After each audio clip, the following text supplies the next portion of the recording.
Long, long ago, there was a man named Jonah who God told to go to a city called Nineveh, where there were bad people there, and if they didn't change their ways, he was going to destroy their land.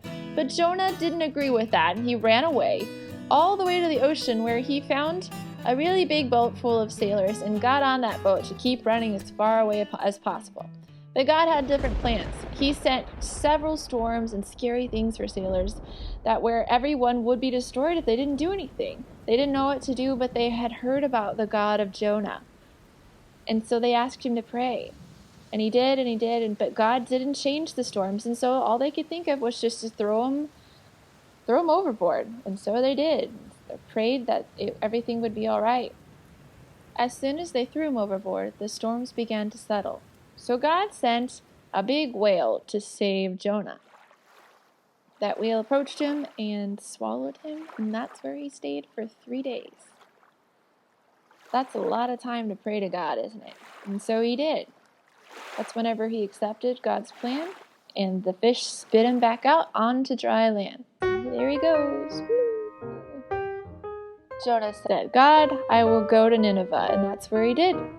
He traveled for several days until he found the city of Nineveh and spread the word of God for 3 days, saying, "He's going to destroy this if you guys don't change your ways." And it affected them. Their king even said, "We need to change our ways." And the people listened to their king. And so because they changed their ways, God said, "I will protect you and nothing bad's going to happen." Good job, guys. But this made Jonah really mad. He said, "God, why would you send me here if you were going to save them anyway?" God came to him and said, "Why are you so upset? You should rejoicing that these people are a saved people and that they have been won over for me. This is the plan I had for you and them."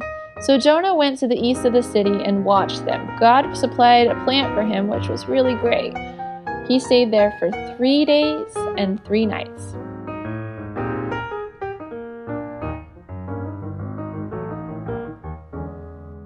But during that time, God took away his plant, and he was mad.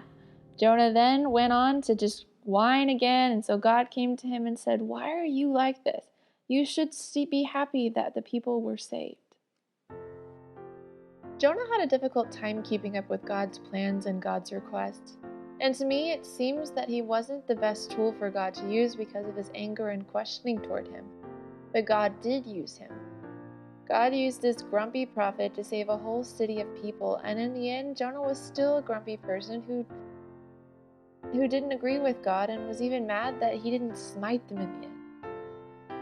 He didn't even seem to be happy that this whole city of people was won over to God.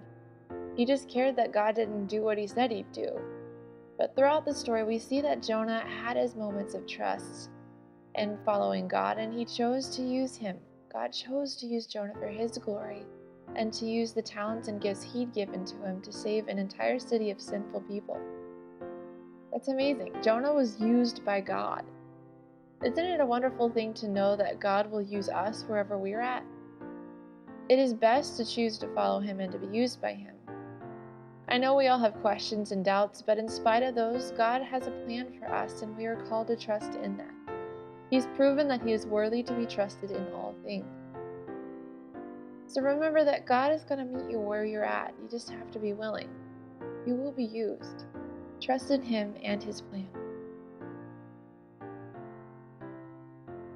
Tis so sweet to trust in Jesus, just to take him at his word, just to rest upon his promise, just to know thus saith the Lord.